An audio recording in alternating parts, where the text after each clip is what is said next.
Hey, everybody. Welcome back. Buffalo Community Podcast. Just wrapped up an awesome conversation with Artie Duran, A&A Heating and Air. I think a lot of people have met or worked with Artie and know who he is a little bit, brings a ton of energy and passion to what he does. We dive into, of course, A&A Heating and Air, but also his background. And he's got a great story to tell. I think people are going to enjoy the 25 minutes or whatever it was that we were able to get to know him a little better. A lot of genuine passion. He was our first guest in the new studio. More to come on that later. Enjoy.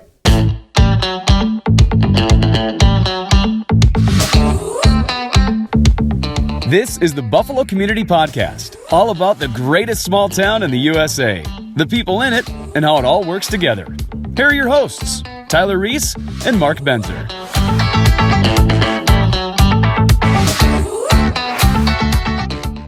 Hey everybody, we're back in the brand new studio, and we're actually breaking ground in this studio with Artie from A&A Heating and Air.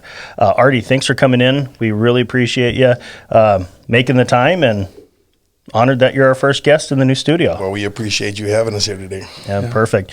Well, give us a high-level look of who you are. Introduce yourself to all 250,000 viewers of ours. All right. Well, my name is Artie Duran. I'm the owner of A&A Heating and Air. We are a small family-owned business here in the Buffalo, Wright County area. And we take a lot of pride in just being that small business here in the area. Yeah. And a lot of our viewers may recognize you on Highway 55. You've got the billboard out there. Yeah, we got some billboards going up as things progress and get a little better. We decided to do some marketing, and it seems to be working for us. Yeah, no, that's awesome. That's good. It's definitely in our industry is we work with a few HVAC companies, and man, you've come through with us for a clutch on a few of our projects. And what I appreciated most is when you're replacing a furnace for a customer. I mean, you had a few family members there, and everybody was working, and it was done quickly. It was done efficiently, and we appreciated that. I know our customers did too. And I think that's one of the things that we take a lot of pride in is that we are a family-owned business. So the kids have been doing it before they were even getting paid. So so they're very skilled and knowledgeable. Exactly. You got to pay to go to school, kids. It was $20 and a burger.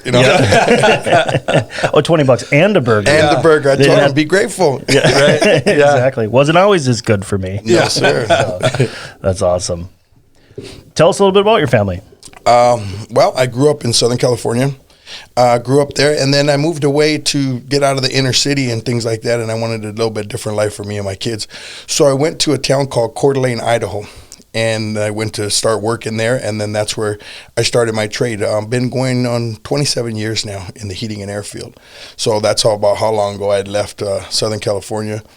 Did my schooling in, like I said, Coeur d'Alene, Idaho. Took 4 years of schooling.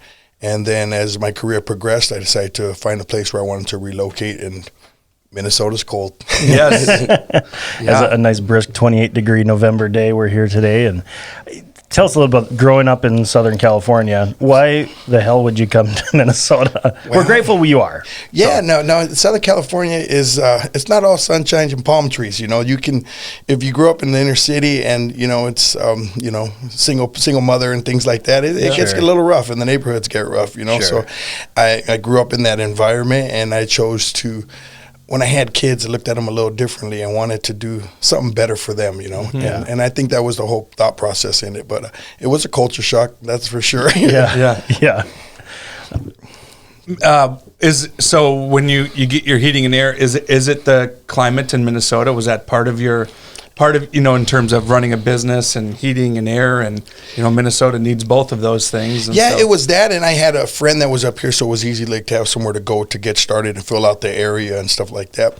And I had been sent a lot of pictures of it, and I was already accustomed and adapted to leaving my surrounding in California. I mean, I love the Northwest; it's gorgeous, mountains and hunting and all those things. But I knew it was getting kind of saturated there, so I wanted to go somewhere that was a little slower. And I fell in love with Buffalo. I'm just going to be honest with you. That lake, and I just sat out there. I'm like, man, I could do this, Yeah. So that was part of it. A lot of it had to do with it. Awesome.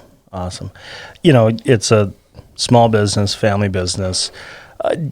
Fill us in on some of the highs and maybe lows of working family.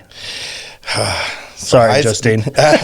So Justine is my niece, and she's been with me for years. Her daddy passed away, so I kind of took that role over, I think, over 10 years ago, 12 years ago. So Justine was going to school to be a nurse, and I told her, you got to find something to do. But you can work with the business, but I want you to focus on school. But so that was transpiring, and she said, I want to do the family business. I want you to finish school, back and forth. Yeah. We decided that she was going to come work for the family business. She won. She won, but I told her, I need you for your brain and all your, young stuff, social media and things like that. So I need you to go in the field for 2 years with me so you know what you're talking about, educate you, and then I need you in the office. She's been out there for 5 years now. She won't go in the office no more. So, I did lose that battle. Yeah, dang. Yeah, that's fun. I think people can feel that genuine feeling of, oh, man, you took on your niece as, maybe like a father figure. Yeah.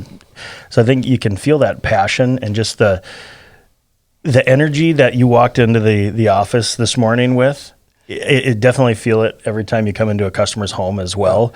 And I said, you got to call them, you go out there and it's straight shooting and we're going to give you the family treatment. And it's true because my sons work for us also.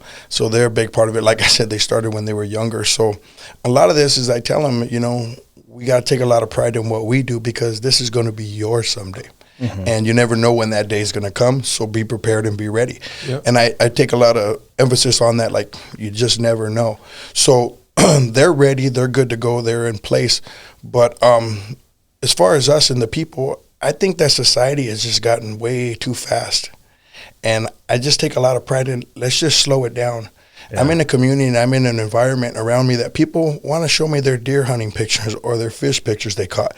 Yeah. And I think we lost sight in that of just slowing it down and saying, hey, let me take a look at that because it's important to you.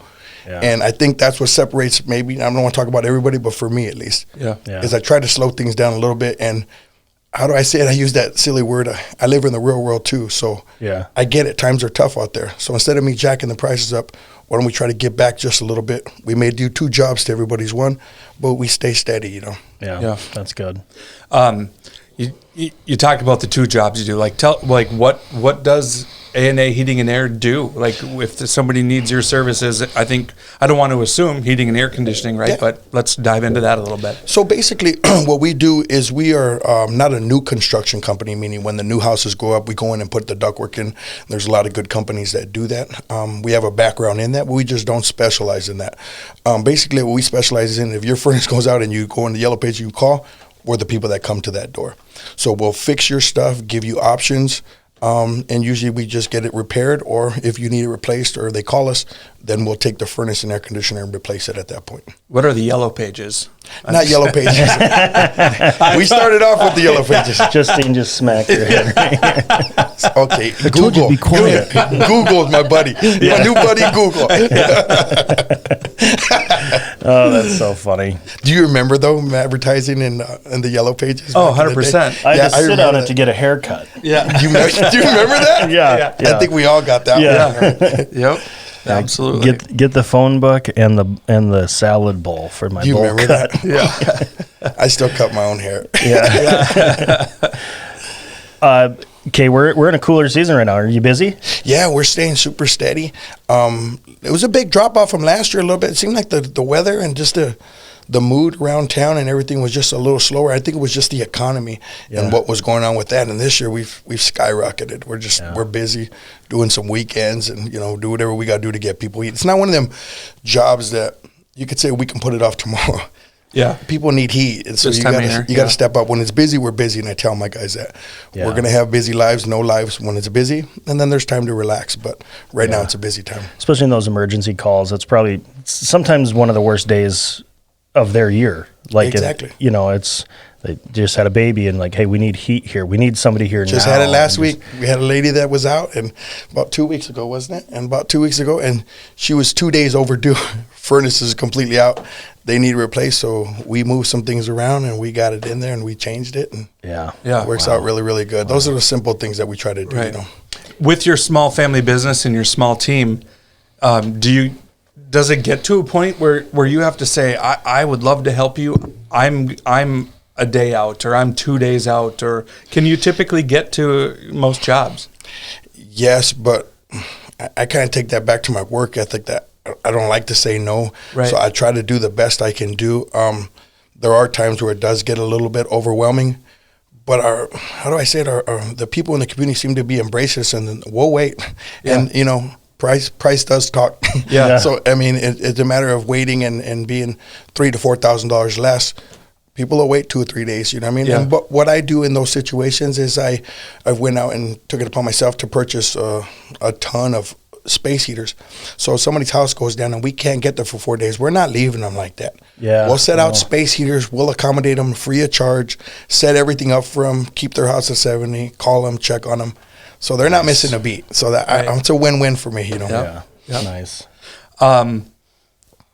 You've done some work for me recently, and then we kind of get going down the rabbit hole of our wrestling backgrounds. And Yes, sir. Tyler. Oh, also nice. Has his All right, we're wrestling done background. talking about HVAC. Yeah. We're talking about NCAA wrestling. time. Yeah. So we're coming into wrestling. A little bit about your background with MMA and wrestling, and what's you know. Yeah, so basically I had a little wrestling background in Southern California, and then when I went over to the Midwest, I was in Coeur d'Alene. So I would get bored, so, you know, I wasn't partying or drinking, so I would go to the local. They had a community college there, and I call it Second U kind of university. It was one of them community colleges, North Idaho College, and they had stud wrestlers from all over the country that were there because one thing or another, their attitude didn't fit a program, but they're high-level guys. South Africa, Iowa, guy named Israel Martinez, who now trains Bone Jones, Holly Holmes for wrestling, Anthony Pettis.